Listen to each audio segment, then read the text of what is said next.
Darshan by Adinash Abai, narrated by Mark Bowen. Episode 1. Prayer. At the foot of the mountain there was a small grotto with uneven stone walls, on which the shadows from the fire flowed into each other in endless motion. They repeated the dance of the flames, now growing longer, now shorter. People in plain orange robes sat around the fire, listening intently. Their eyes were turned to the keeper of the knowledge, reciting a prayer. His closest students had gathered here, and now their lips were slowly moving, pronouncing familiar words after the teacher. They had all heard this prayer many times and knew it by heart, because the sage started every spiritual conversation with it. The teacher's voice sounded hollow and expressive, bouncing off of the stone vault and the walls of the grotto. The prayer was short, but every word therein vibrated with amazing energy and power. I have surrendered to the power that rules my destiny. I am holding on to nothing, and I have nothing left to protect. I have no thoughts, therefore I will see. I have no fear, therefore I will remember myself. In detachment from the world, having found a soul, I am free. When the sage finished and looked lovingly at his disciples, one of them raised his hand slightly. "Is there something you want to ask, Brother Adam?" the keeper of the knowledge asked. "Yes," the man responded vividly, and an unquenchable thirst for knowledge lit up in his eyes. "Great teacher," he said, looking at the sage with awe, "the prayer you recite gives the meaning of life. May I ask you to explain the meaning of each line? Perhaps I don't quite understand them correctly." The teacher looked at the student with warmth. "Every line here conceals the truth," he replied, and after a short pause repeated the first line of the prayer. "I have surrendered to the power that rules my destiny." "What kind of power are you talking about?" another student asked. A slender, youthful man, with short red and yellow hair, and a freckled face. "The first thing we need to realize," the keeper of the knowledge began to explain in detail, "is what powers we serve. There are a lot of different powers that influence us and pull us in different directions. They are connected with ourself, with our personalities. We must understand that there is also a divine power and try to accept it, surrender to it, so that it begins to guide us. Its influence brings us good." "And the other powers of ourself?" the same guy asked with excitement. "Do they bring us evil?" "They interfere in our lives and try to pull us in their direction," the teacher explained gently. "They are selfishness, negative emotions, bad thoughts, laziness, and the power of public opinion. They want to distance us from the divine power so that we cannot completely surrender to it. Therefore, we need to look at exactly what powers are influencing us and to where they are pulling us." At that moment, one of the students, a middle-aged woman with bright blue eyes, who was sitting in a circle almost opposite the keeper of the knowledge, raised her hand. "Teacher, can I tell you a story that illustrates one of these powers? I want to make sure that I understand your words correctly." The sage nodded approvingly, and all those present turned their eyes to the woman. "Thank you." She smiled and began her story. "I have one friend, a very talented singer. When she sings, everything around her seems to freeze to enjoy the beauty of her voice. She could have become a star, and was already on her way to achieving that. She gave successful performances. She was invited to concerts and festivals that opened up great prospects. But everyone around her told her one and the same thing. You are already 25. It's time to think about marriage, about children. Otherwise, it will be too late. She was told this at home, at work, on vacation. And so, this girl succumbed to the pressure of her mother, relatives, colleagues and friends, and found a husband. The narrator paused and continued, a little saddened. So her singing career came to an end before it began. But why? Another student was genuinely surprised. A statuesque girl with 2 long braids. Can't you combine family and career? The narrator sighed. Her husband was totally against her performances, she explained. He thought it was too frivolous. He was afraid that other men would stare at his woman. He was jealous, perhaps out of a sense of possessiveness. And she obeyed her husband, settled down, gave birth to 3 children, and the only time that she ever sang was to sing lullabies for them. It turns out that she was influenced by the power of public opinion. The woman turned to the keeper of the knowledge. If she hadn't listened to others, hadn't got married, would she not have turned away from her path? The student fell silent, looking questioningly at the sage. Yes, Maria, you got the gist, the teacher responded, giving the woman a kind, radiant look. The power of public opinion often draws us in a completely different direction, not where the soul longs to be, but where the divine power calls us. A lot of people are influenced by the power of public opinion and do not live their own lives. At this moment, a thin man whose head was covered with an orange hood raised his hand. Teacher, can I ask about the choice of profession? He asked.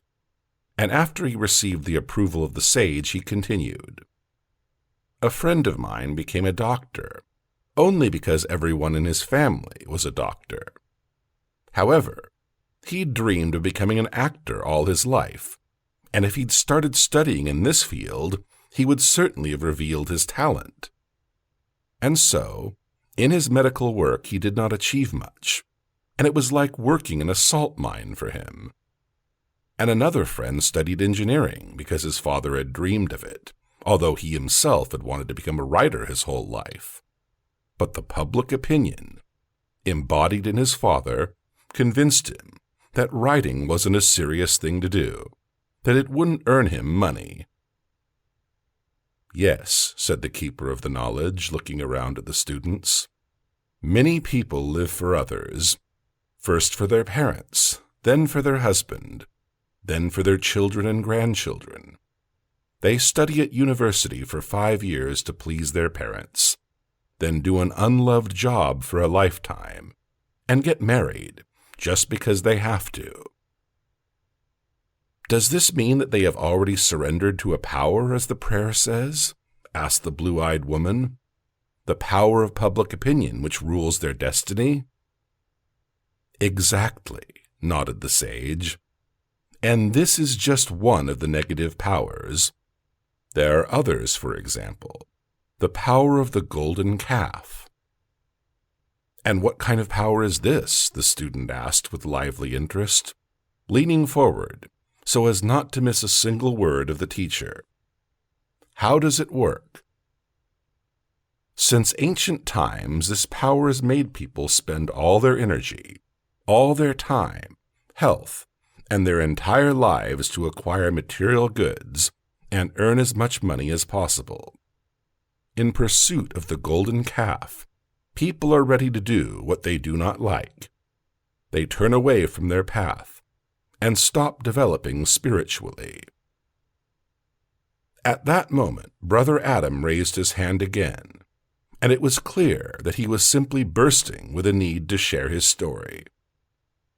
"I have always had such an example right in front of me, my own elder brother," he said, and a note of sympathy flashed in his voice. "He's been fond of graphics and painting since childhood, and everyone thought that he would become a famous artist since he was literally obsessed with it and was very talented. So he studied to be a painter and began to paint in his studio. But with the money he earned, he could not afford what he wanted, which was to buy an apartment, an expensive car, and so on. A novice artist is always poor, so he gave up on everything and went into sales to build a career as a manager.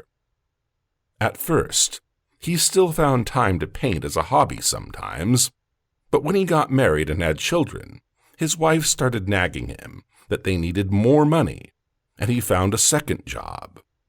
There was no time left for painting at all. He was constantly living in some kind of crazy race, under terrible pressure, and eventually lost his health and suffered a heart attack. These days, he spends most of the money he earns on medicine."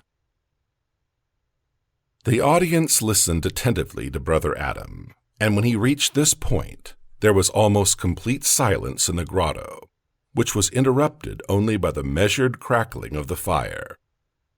Everyone was silent, digesting the narrative, which hid the story of missed opportunities for development, the story of a broken life. People waste their health earning money, and then spend the money to restore health.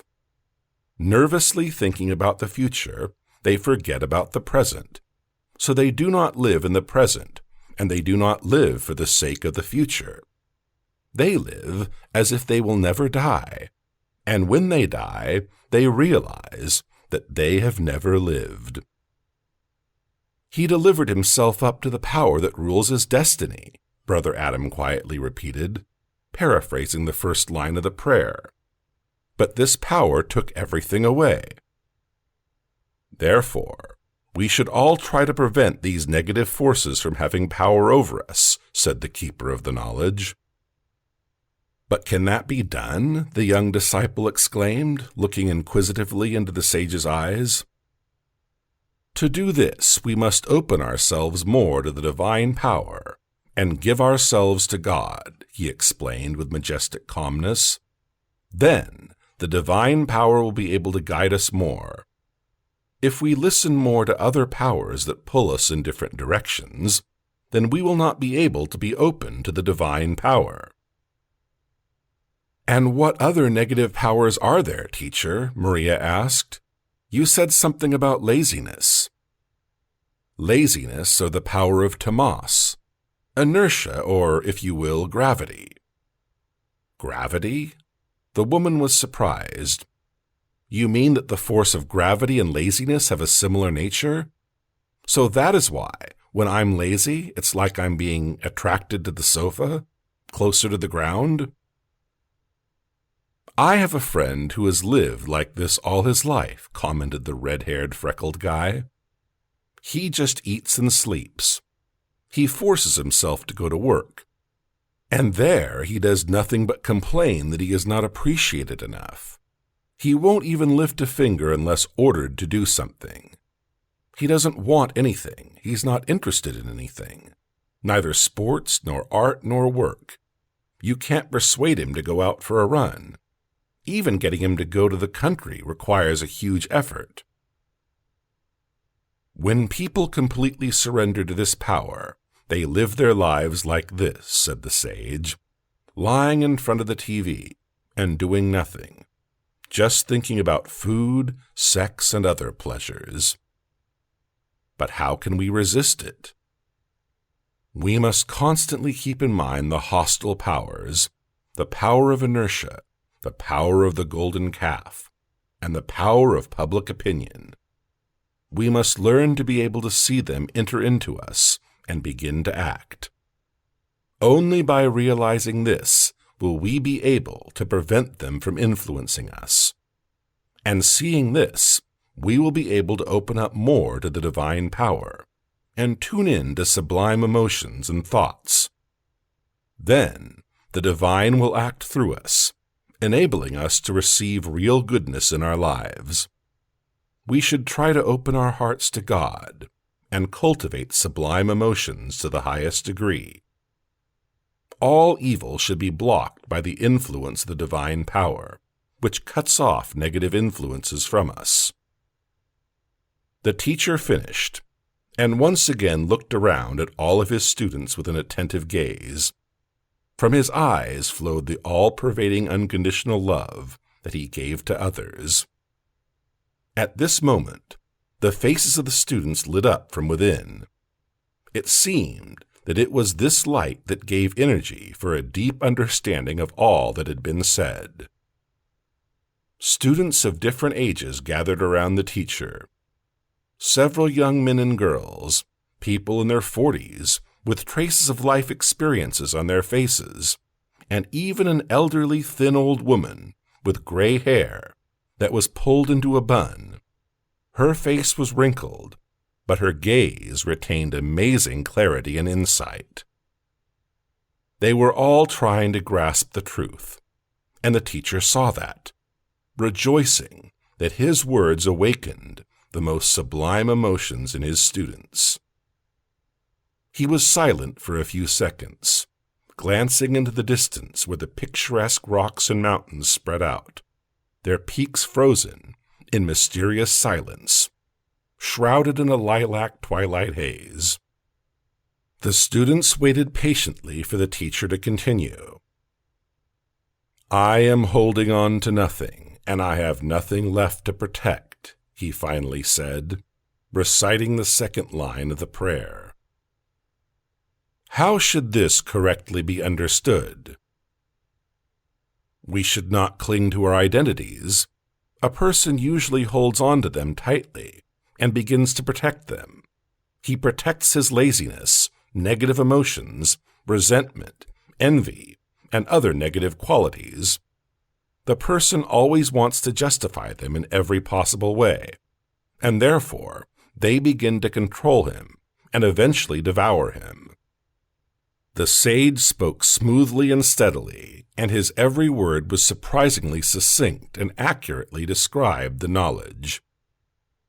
When the teacher paused, his gaze fell on Maria, the student who had spoken about her friend who had followed public opinion and chose her husband instead of developing her talent as a singer.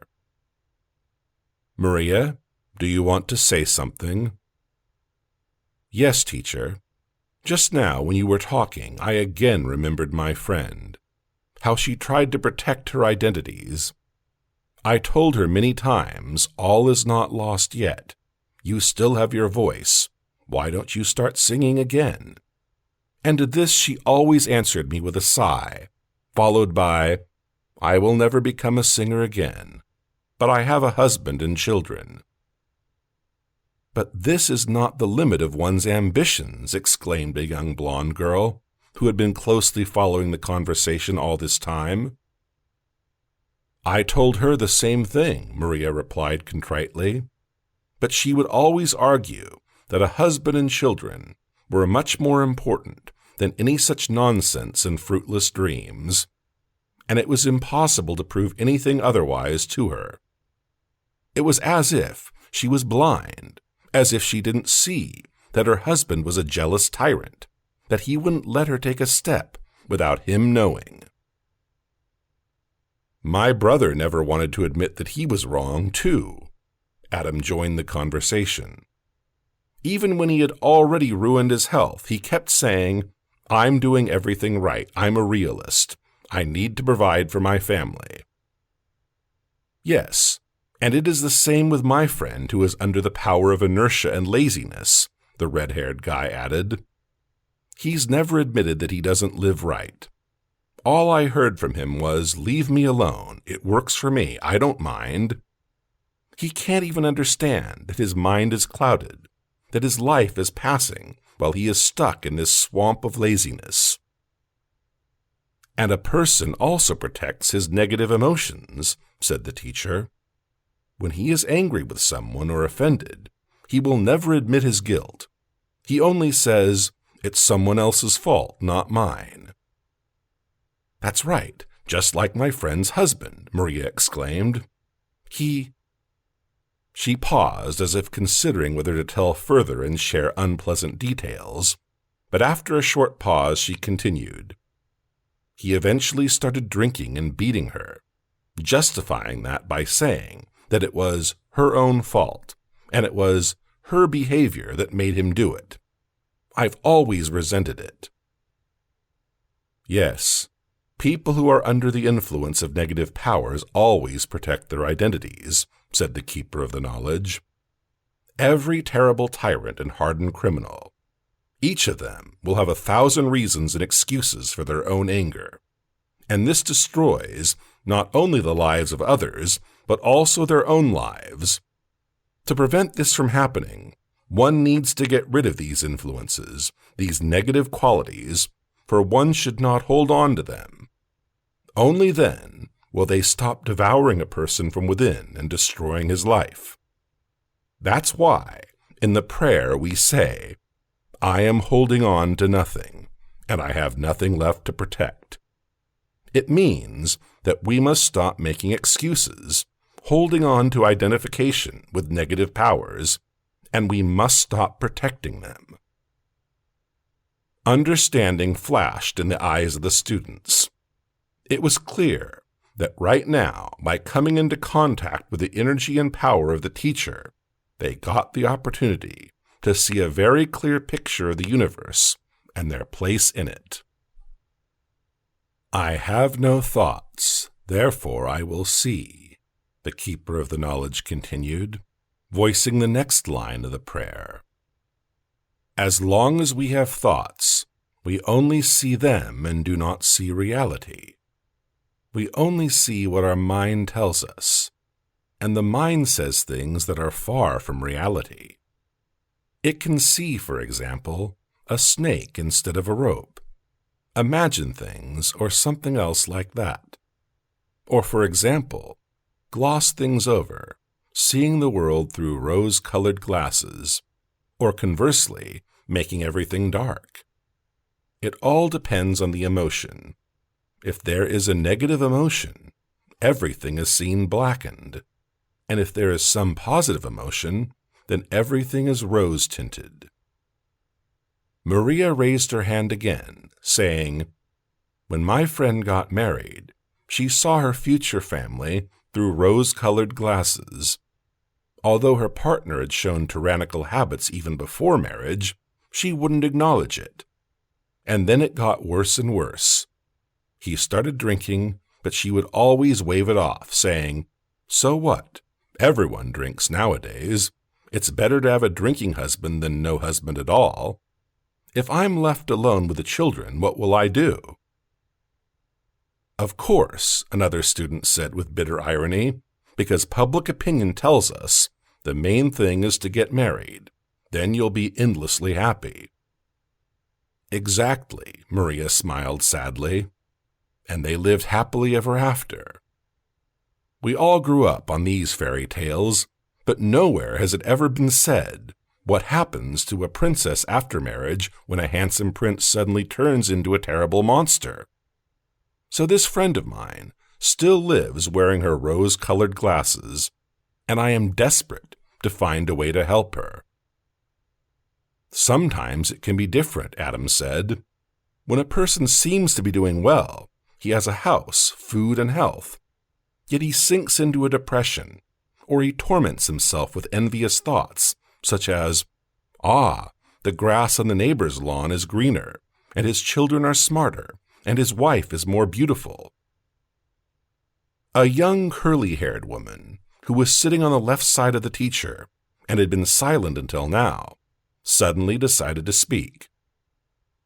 "You know, to be honest, I myself have been depressed for a long time," she confessed quietly, lowering her eyes as if ashamed of her frankness. "I didn't seem to have any reason for this, but it seemed to me all the time that I was missing something, and it weighed on my mind. I couldn't just enjoy life. I couldn't relax and enjoy nature, a beautiful day, or communication with my loved ones. I constantly compared myself with others, envying those who had something better than me. Now I understand that these are just negative thoughts that had nothing to do with reality. I saw everything blackened. You know, when I broke up with my boyfriend, it seemed to me that this was the end, another girl chimed in. I even wanted to take an overdose.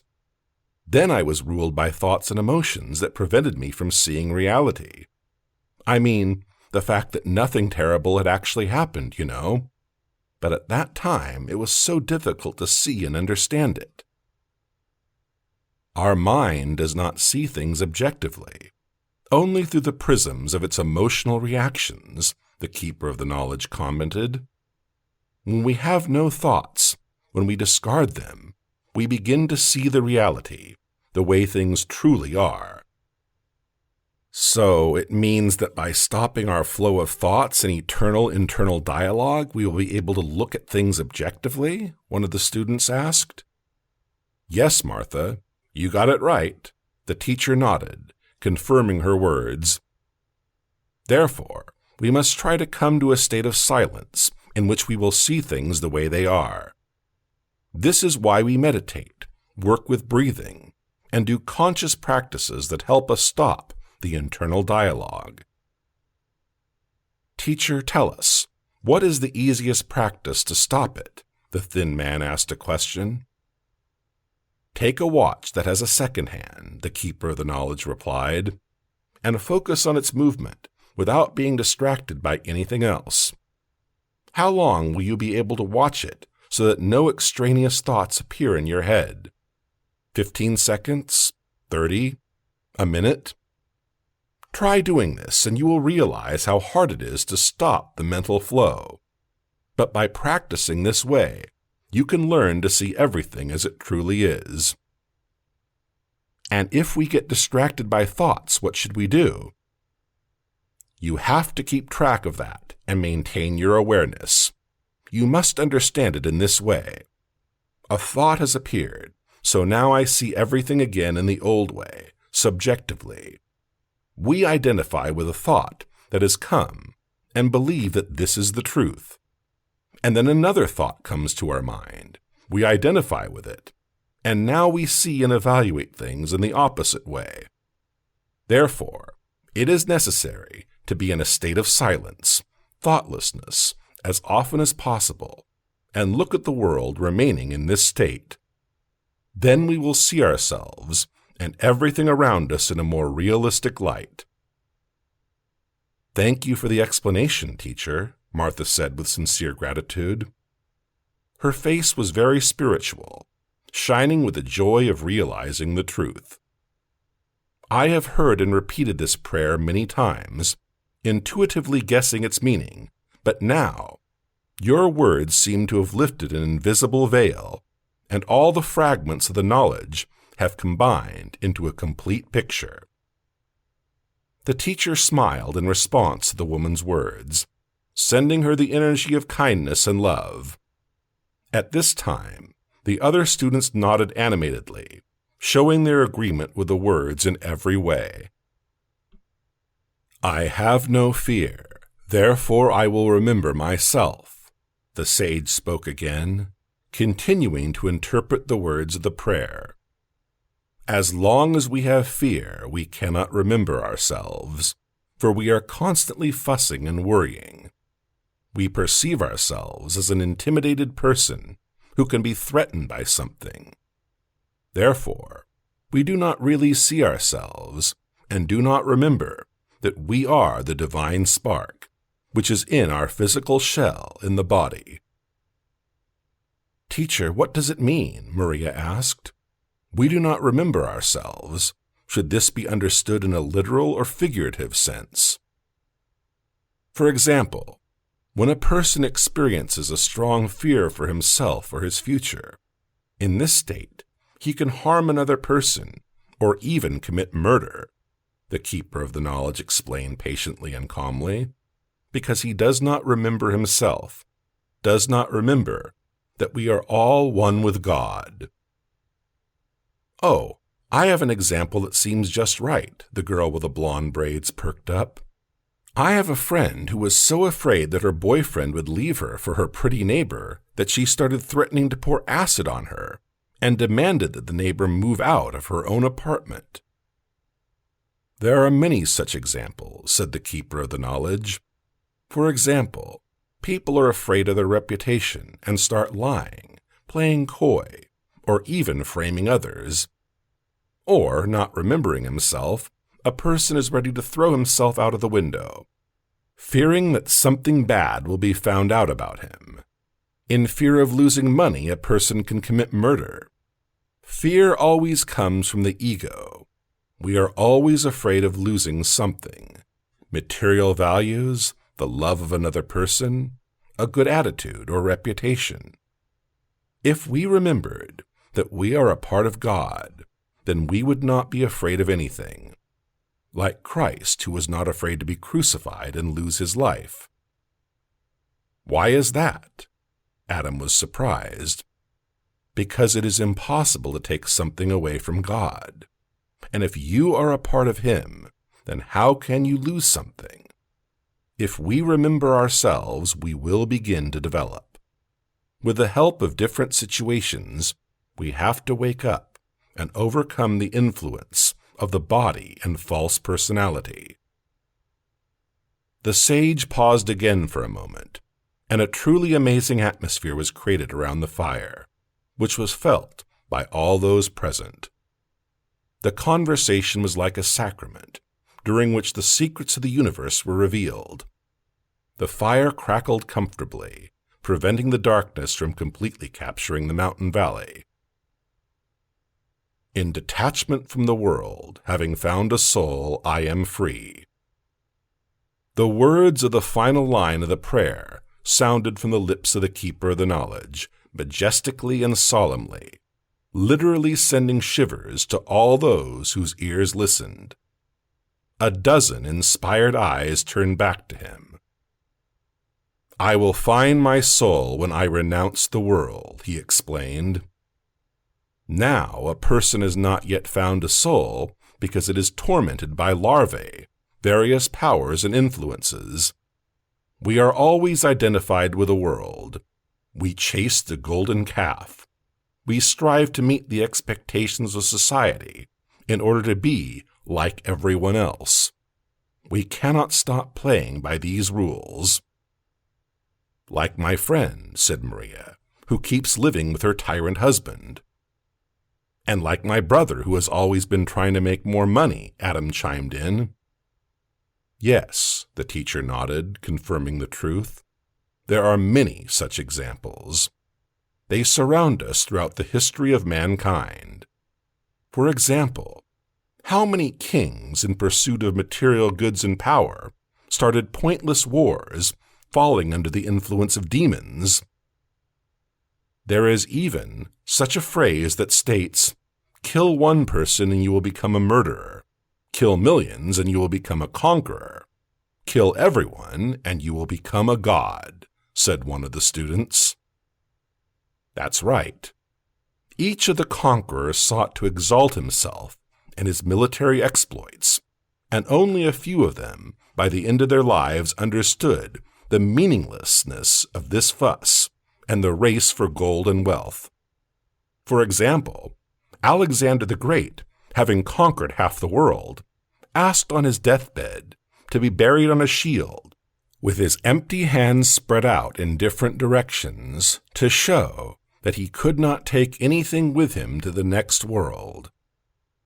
When we detach ourselves from the world and keep our distance from it, that is when we begin to feel that we have found our soul that is owned by us and not by demons, devils, and other dark powers.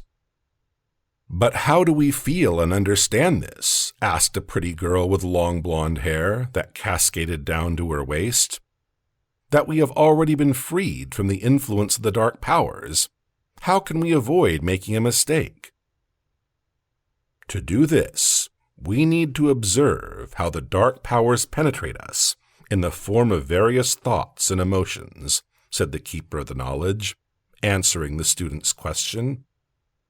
How they begin to pull us in different directions, not allowing us to be ourselves, forcing us to carry out some dark plan.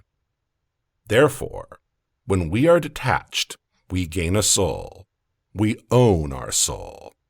If we are identified with everything, with any thought, with any emotion that comes to us, then all this owns our soul, but we do not own our soul.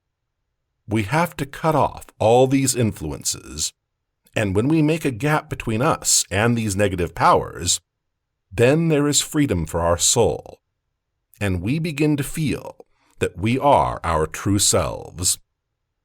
And as long as there is no such gap, as long as we are identified with everything that happens, we do not feel our soul.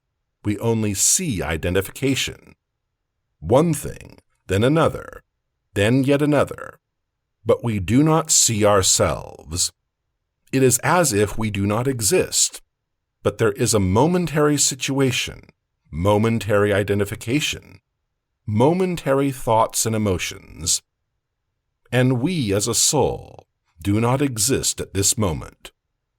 If we let go and make a gap, if we see everything from the outside, then we find ourselves. These negative influences can no longer tear us apart in different directions, and we become whole. And then we find ourselves, our soul and true freedom. When the sage finished his explanation, there were bright tears of realization in the eyes of some of the students. Such a reaction indicated that they had poured themselves through the teacher's words. These words were important to them, and they hit the very center of the soul. They had recited this prayer so many times, but only now had they reached a level of deep understanding and extraordinary clarity. Before moving on to another topic, the sage recited the prayer once again, and he was echoed by a harmonious hum of voices. I have surrendered to the power that rules my destiny. I am holding on to nothing, and I have nothing left to protect. I have no thoughts, therefore I will see. I have no fear, therefore I will remember myself.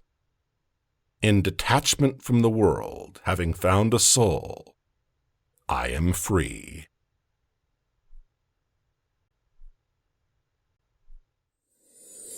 We invite you to join spiritual seminars, workshops, and retreats hosted by the Leader Masters. Reveal your superpowers, find your predestination, and accumulate power to gain well-being and bring your goals to life. Send an email saying, I want to join the seminar to our mailbox, and we will give you all the information. See you soon.